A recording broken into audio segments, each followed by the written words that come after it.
Agaseke k'amakuru mu karere gapfunduriye muri Kongo Kinshasa. Umutwe w'inyeshyamba wa F7 urwanya ubutegetsi bwa Kongo amaganya ibihano uvuga ko birobanura Amerika yafatiye kompanyi z'amahanga z'u Rwanda n'abazikuriye babiri. Washington ishinja iryo tsinda gukorana na F7 muri magendo y'amahanga y'agaciro mu buryo bunyuranyije n'amategeko yakura muri Burasirazuba bwa Kongo yajyana mu Rwanda. Amafaranga avuyemo F7 ikagura intwaro no kuriha abarwanyi. Mu itangazo umuvugizi wa F7 Lawrence Kanyuka yasohoye mu ijoro ryo kuwa gatatu yavuze ati ifatwa ry'ibihano birobanura mu ibiganiro by'amahoro bigikomeje ritanga ubutumwa budatanga umusaruro kandi nta musanzu na muke bitanga mu kugera ku mahoro arambye. Kanyuka nawe wafata ibihano na Amerika umwaka ushize yinubiye kuba nta bihano byafatiwe ubutegetsi bwa Kongo n'ingabo z'icyo gihugu. Yavuze ko yemeranya na Amerika ku ngingo ijyanye n'uko umutungo wa Kongo ugomba gukorera mbere na mbere inyungu z'abanyekongo, ariko F7 ivuga ko umutungo kamwe na Kongo mwinshi cyane urimo n'amabuye y'agaciro ukomeje gukungukirwamo n'abantu bake cyane bakomeye bari ku butegetsi i Kinshasa, mu gihe abaturage benshi bakomeje kuba mu bukene n'umutekano muke. Kinshasa ishimangira ko ubusugire bwa Kongo ari ntavogerwa. Muri iyi ntambara yongeye kubura mu mpera za 2021 nubwo imaze imyaka hafi 30 ihagarariye kongera ikubura. Muri iki cyumweru mu kiganiro yagiranye na televiziyo France 24 Minisitiri w'Ububanyi n'Amahanga w'u Rwanda Vivienne Nduhungirehe nawe yamaganye ibyo bihano bya Amerika avuga ko birenganya u Rwanda, ati bireba uruhande rumwe kandi ntibitanga umusaruro. Leta ya Kongo yishimiye ibyo bihano ivuga ko Leta zimwe za Amerika zimaze gutera indi ntambwe mu kurwanya ibice bigaburira intambara n'ubusaza bw'igihugu. Umuvugizi wa Leta ya Kongo Patrick Muya yatangaje ku rubuga rwa X ko ibyo bihano byibutsa u Rwanda ko byihutira gukura ibiganza byarwo kuri Kongo Kinshasa. M23 ivuga ko Kinshasa ikomeje kwishuka ko igisubizo cya gisirikare gishobora kurangiza intambara, ikavuga ko igisubizo kitari mu koza igitutu cya politiki ahubwo kiri mu nzira ya politiki idaheza kandi yo kuvugisha ukuri isuzuma impamvu zizi ikibazo. Kongo, Amerika n'inzobere za Loni bashinjwa gufasha M23 mu kuba imyitozo, abasirikare, amategeko no kugenzura imikorere yawo. U Rwanda ruhakana ibyo birego rukavuga ko rwashyizeho ingamba z'ubwirinzi kubera inkeke ku mutekano warwo, ruvuga ko ziterwa n'umutwe wa FDLR urwanya ubutegetsi bw'u Rwanda ukorera mu Burasirazuba bwa Kongo. Kuwa kane ushize Amerika yafata ibihano kompanyi z'u Rwanda z'amabuye y'agaciro zirimo na kompanyi Gasaba Gold ikorera i Kigali itunganya zahabu. Washington yavuze ko kuva M23 ifashe imijyi ya Goma na Bukavu mu ntangiriro z'umwaka ushize iyo kompanyi yahindutse umufatanyabikorwa w'ingenzi w'abategetsi bo muri Leta y'u Rwanda na M23 ubwo baba bacukura zahabu mu Burasirazuba bwa Kongo. Amerika ivuga ko M23 ikoresha uwo mutungo mu kugura intwaro n'ibikoresho, kuriha abarwanyi no gukorera amabi abanyekongo ba sivile. Mu gihe cyashize M23 yakanye ibirego nk'ibyo by'ubugizi bwa nabi. Ubwo kandi raporo nshya y'itsinda ry'impuguke z'umuryango w'abibumbye ku Burasirazuba bwa Kongo igaragaza ko umutwe wa M23 gifite umugambi wo gushyira ubutegetsi bwigenga mu buco ugenzura bwiswe Republique Fédérale du Congo. Iyi raporo yashyikirijwe akanama k'umutekano ka Loni ivuga ko M23 ikomeje gukurikirana intego za politike, iza gisirikare n'iz'ubukungu zirimo kwagura ubuco ugenzura, kubaka inzego z'ubuyobozi zikora zigenzurwa na Leta ya Kinshasa no gushaka kwemerwa umufatanyabikorwa wa politike binyuze mu mishyikirano. Impuguke za Loni zivuga ko intego ya mbere y'uyu mutwe ari ugukura ubutegetsi bwa Tshisekedi. Icyakora raporo yazo ikabivuga ko nkandi mahitamo F7 iteganya gushinga ubutegetsi bwigenga muri Burasirazuba bwa Kongo. Leta abayobozi ba F7 bakomeje gusaba ikirgo rya Republique Fédérale kandi baretse igitekerezo bari bageze gutanga cyo kwinjiza abarwanyi babo muri FARDC, ahubwo basaba ko F7 ariyo yakubaka ikanabura ingabo z'iyo Leta nshya. Impuguke za Loni zivuga ko uyu mutwe wanakomeje gukoresha impamvu yo kurinda abatutsi, abanyamurenge n'abahema ibyo wita ibikorwa byo kubakorera jenoside mu gusobanura impamvu y'ibikorwa bya gisirikare n'ibyo usaba mu biganiro bya politike. Raporo kandi yavuze ko nubwo akanama k'umutekano ka Loni kafashe umwanzuro 2023 umwaka ushize usaba u Rwanda kuvana ingabo zarwo muri Kongo Kinshasa no guhagarika inkunga urushinjwa rwa M23, uyu mutwe wakomeje kwagura ibice ugenzura. Nk'uko iyi raporo ibigaragaza ku biganiro bya Doha byatangira mu rwego rw'umwaka ushize, ubuso bugenzurwa M23 bwiyongereho hejuru ya 55%. Impuguke za Loni zivuga ko M23 yakomeje gushyira imbere ibikorwa byo kwigarura utundi duce turimo two muri Walikale, Kisangani, Karemi na Beni. Nubwo ibiganiro bya Washington na Doha byari bigamije gushaka umuti wa politike ku ntambara imaze imyaka myinshi muri Kongo Kinshasa, nawo umutwe MLD twirwaneho biciye muri Colonel Rugabo Fideli watangaje ko bafashe ibikoresho byinshi bya gisirikare by'ingabo zirwana ku bandi Leta ya Kongo birimo na za drone. Ni nyuma y'uko M23 kuwa gatatu tariki ya mbere Nyakanga yigarura uduce twa Mikenke na Birarombori twirukanyemo izo ngabo. Rugabo mutumwa yakize ku rubuga rwa X ivuze ko nyuma yo gufata Mikenke na Birarombori ingabo z'ubutegetsi bwa Kongo n'u Burundi zakomeje ubwo bitero byo kurasa ibintu byatwirwano biri muri Mikenke. Ati nyuma yo gufata Mikenke na Birarombori ubutegetsi bwa Kongo n'ubwa Gitega bukomeje gushotoranya byo kurasa ibintu byacu biri Mikenke. Yakomeje avuga ko MLD twirwaneho izakomeza kurinda abaturage, anemeza ko muri iyo mirwano yafashe ibikoresho byinshi bya gisirikare birimo na za drone. Usibye Mikenke kugeza kuwa kane imirwano yari kubera mu gace ka Rwitsankuku nk'uko amakuru aturuka ku rugamba byemeza. Naho abategetsi mu rwego rw'ubuzima muri Kongo Kinshasa bavuze ko ikiza cya Ebola kiri gusa mu ntara 3 mu Burasirazuba bw'igihugu arizo Ituri na Kivu zombi. Na mu gihe amakuru yari yatangajwe mbere yumvikanije ko hari abandi babonetse mu ntara na Otiwere ndetse no mu ntara ya Chopo. Imibare mike yatangajwe na leta ku itariki ya 30 igaragaza ko umubare wemejwe ko banduye bazamutse ukagera ku 600, abo bakaba ari inyongera y'abantu 73 mu masaha 24 yari amaze gushira. Abapfuye bariyongera bagera ku bantu 38 mu gihe abantu 192 bakize. Kugeza abantu 609 baracyari mu kato cyangwa se barimo kuvurwa mu gikiro cyo kwica cy'Ebola yo mu bwoko bwa bundi buryo kikiri ku kigero cya 31.2%. Ikigero cyo gutahura bahuye n'abanduye cyarazamutse kigera kuri 42.5% nubwo kiri munsi y'intego ya 95%. Naranganisha amaso ibinyamakuru byandikirwa muri Uganda. Abanyamakuru bakiza amakaramu ku mpapuro barandika.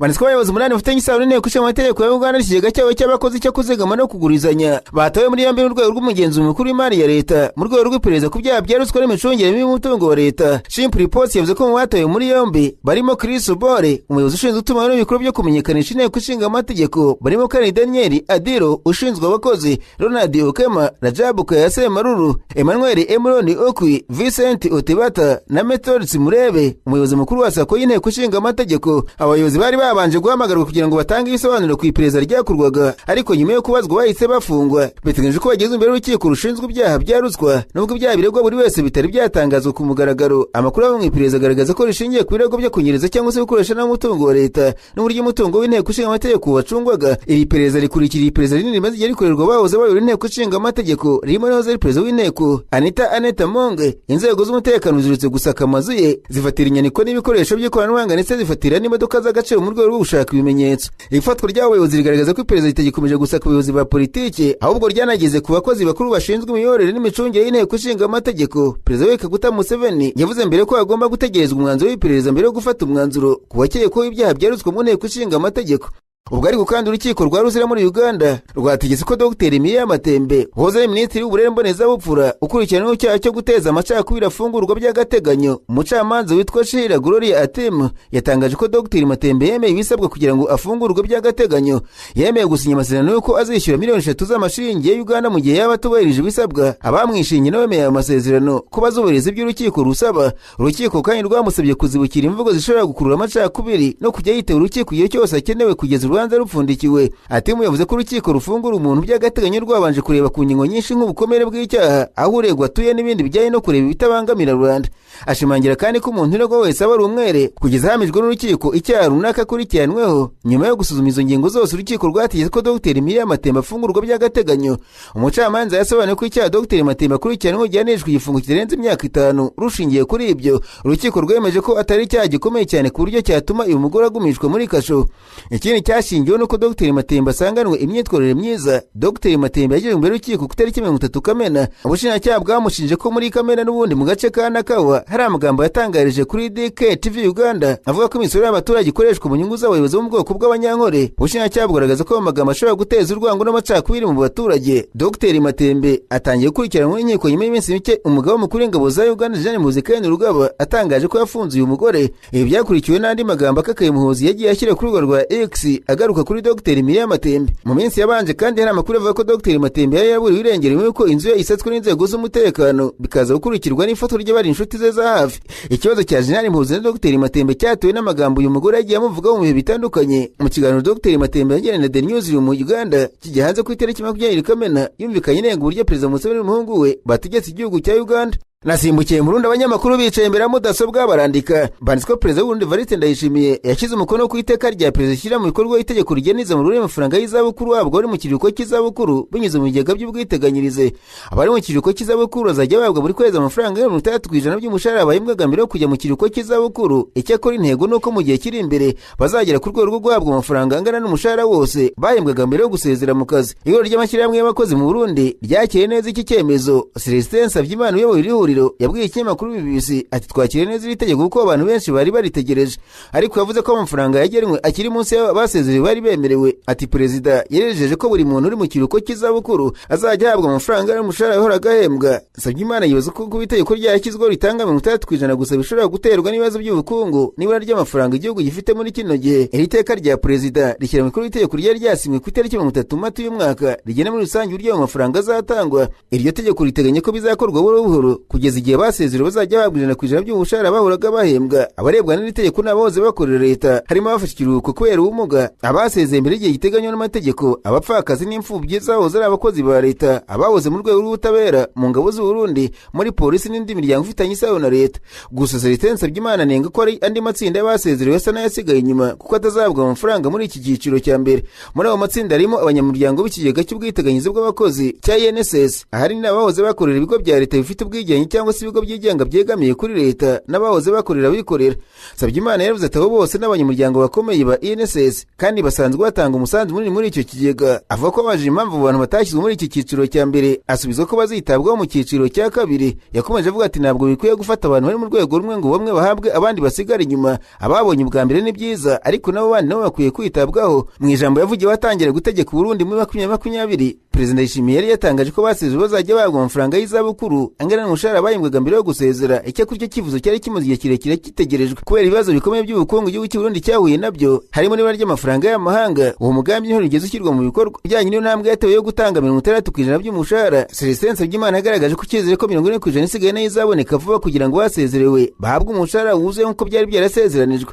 Naho muri Tanzania umushoferi wa John Heche umuyobozi wungirije w'ishyaka rikuru rirwanya ubutegetsi Chadema yasanzwe yapfiriye mu cyumba yari acumbitsemo muri hoteli kwa gatatu tariki ya 2 Nyakanga. Nyakwigendera Suez Daniel Maradufu yabonetse mu gitondo nyuma y'aho polisi bamenye urugi rw'icyumba cye, nyuma y'uko bagenzi be bakoranaga bamenyesha ko atitabaga telefone kandi ko atasubizaga iki cyose bakomanze ku rugi rwe. Nyuma y'uko ibikorwa byo gukoresha inama n'imyigaragambyo bya za politiki bagaritswe mu buryo butunguranye, umuyobozi wungirije w'ishyaka Chadema John Heche hamwe n'abandi bayobozi b'iryo shyaka bavuye Tabora bari bateganyije gukorera ibikorwa byinshi byo guhura n'abaturage berekeza ikigoma kwitabira inama ya komite nkuru yabaye tariki 30 Kamena. Maradufu niwe utwaye imodoka yari itwaye umuyobozi wungirije kandi yarateganyije gukomeza uwo murimo we no ku munsi yasanzweho yapfuye.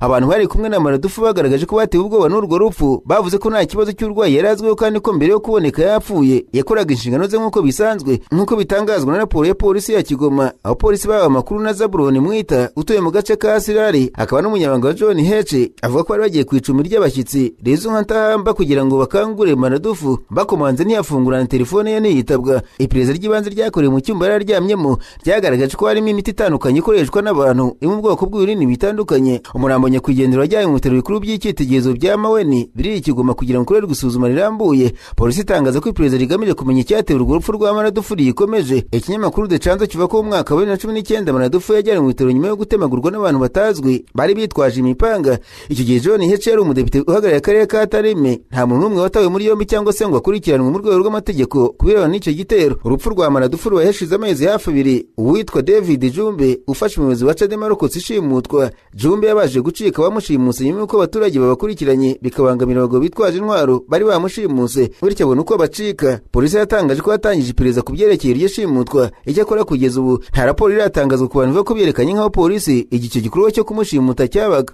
Agaseke k'amakuru mu karere ngapfunikire muri iki kinyamakuru bakozeje manino barandika manitswe ubutegetsi bwa Perezida William Ruto mu kibazo gikomeye cyo kuvugurura guverinoma ye nyuma y'icyemezo cy'urukiko rukuru rwavuze ko itubarije ihame ry'uburinganire kuko abagabo bihari imyanya myinshi muri leta. Itegeko rya Kenya risaba ko nta igitsina kigomba kurenza 2/3 by'imyanya muri guverinoma. Ibinyamakuru nka Daily Nation byandika ko Perezida Ruto ubasabwa kwirukana abagabo nibura 2, imyanya bigahabwa abagore kandi akabikora bitarenze iminsi 120. Iki kinyamakuru cyanditse kibaza abantu rutagomba kwigizayo agaha imyanya y'abagore beneyo ukurikije itegeko ribana n'uburinganire. Urukiko rukuru rwa Kenya rwemeje ko guverinoma ya William Ruto itubariza ihame riteganywa n'itegeko nshinga ry'uburinganire hagati y'abagabo n'abagore kuko abagore bari muri guverinoma ari bake cyane ugereranyije n'ibisabwa n'amategeko. Iki cyemezo cyashyize Perezida William Ruto mu ihurizo rikomeye kuko kugira ngo yongere umubare w'abagore muri guverinoma bishobora kumusaba gukura bamwe mu minisitiri b'abagabo, ibintu bishobora guteza umwuka mubi muri politike no mu ihuriro rye ku butegetsi. Abasenguzi bavuze ko Perezida agomba gushaka uburyo bwo kubahiriza amategeko ariko nanone akirinda guteza amakimbirane hagati y'abafatanyabikorwa ba politike n'uturere dutandukanye twifuza guhagarirwa muri guverinoma. Iki kibazo cyongeye gukangura impaka muri Kenya ku bijyanye n'uburinganire hagati y'abagore n'abagabo mu nzego zifata ibyemezo ndetse no kubahiriza itegeko nshinga mu kirwa ry'abayobozi.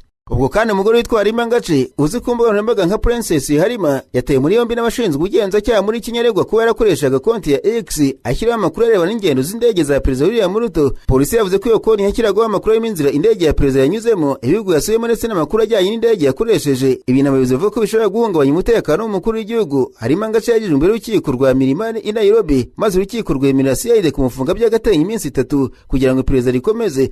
Aregwa icyaha cya cyber harassment igiteganywa n'itegeko rya Kenya rigenga ibyaha bikorwa hifashishijwe ikoranabuhanga nk'uko inyandiko zashyikijwe urukiko zibigaragaza. Iperereza ryatangiye nyuma y'amakuru DCI yakiriye mu mpera z'ukwezi kwa gatandatu ko ari konti ya X iri gutangaza amakuru ku rugendo rwa perezida mu bihugu birimo Ububiligi, Norvege, Finland na Madagascar. DCI yavuze ko kugeza itaramenya impamvu y'ayo batangazaga ayo makuru, ariko ikavuga ko ashobora guteza impungenge ku mutekano wa perezida n'abaturage. Mu gihe cyo kumuta muri yombi, polisi yafashe ibikoresho birimo telefone zigendanwa, mudasobwa igendanwa, tablet n'ibikoresho bika amakuru kugira ngo bikorerwe isuzuma ry'ikoranabuhanga. Nanone abashinzwe iperereza bavuze ko konti yakomeje gutangaza ubutumwa na nyuma y'ifatwa rye, bikaba bituma bakeka ko ishobora kuba ikoreshwa n'abantu barenze umwe. N'abadepite muri Kenya bongeye gutangiza impaka ku kuba ibihano byo gukubita abanyeshuri byasubizwa mu mashuri, bavuga ko bishobora gufasha kugabanya imyitwarire mibi, imyigaragambyo y'abanyeshuri n'inkonyi z'umuriro zimaze iminsi zibasira amashuri. Impaka zatangijwe n'umudepite muri West Mugirango Stephen Mugaka wasabye komisiyo y'inteko ishinga amategeko ishinzwe uburezi gusobanura ingamba ziri gufatwa mu gukumira inkonyi z'umuriro n'imidugararo by'abanyeshuri maze kwiyongera hirya no hino mu gihugu. Bamwe mu badepite barimo witwa Richard Yegon uhagarariye Bomet Est bavuze ko kuva akanyafu kavanwa mu mashuri 2001 imyitwarire mibi y'abanyeshuri yiyongereye, basanga kongera kubyemerera hamwe no kongera uruhare rw'ababyeyi mu kurera abana byafasha ubwo imyitwarire myiza. Abandi badepite ntibashyigikiye ko akanyafu kagaruka, basibiye ko habanza gukorwa iperereza ryimbitse ku mpamvu zituma abanyeshuri bitwara nabi, harimo ibibazo byo mu mutwe, imibereho mu miryango n'ibindi bibazo bibatera gukora ibikorwa nk'ibyo. Umunyamategeko uhagarariye abagore ba Mombasa Zamuzamu Mohamed yavuze ko abanyeshuri bakomeza gutwika amashuri n'ubwo babona bagenzi babo bahanwa, bigaragaza ko ari ikibazo gikomeye kigomba gusuzumwa aho kwihutira gufata imyanzuro. Muri izo mpaka hanagarutswe ku nkongi y'umurebere muri Utumishi Girls Academy yahitanye abanyeshuri 16. Urukiko rwategetse ko abanyeshuri 8 bari guhura muri iryo nkongi bakomeza gufungwa by'agateganyo kugeza ubwo ruzafata icyemezo ku busabe bwabo bwo kurekurwa by'agateganyo. Muri Kenya ibihano byo gukubita abanyeshuri byaciwe burundu 2001 nyuma y'aho itegeko nshinga rya 2010 Children Act na Basic Education Act byakomeje kubuza ibintu byose bikomeretsa umubiri cyangwa se bibangamira ubuzima bwo mu mutwe bw'umunyeshuri mw'icyo gihugu.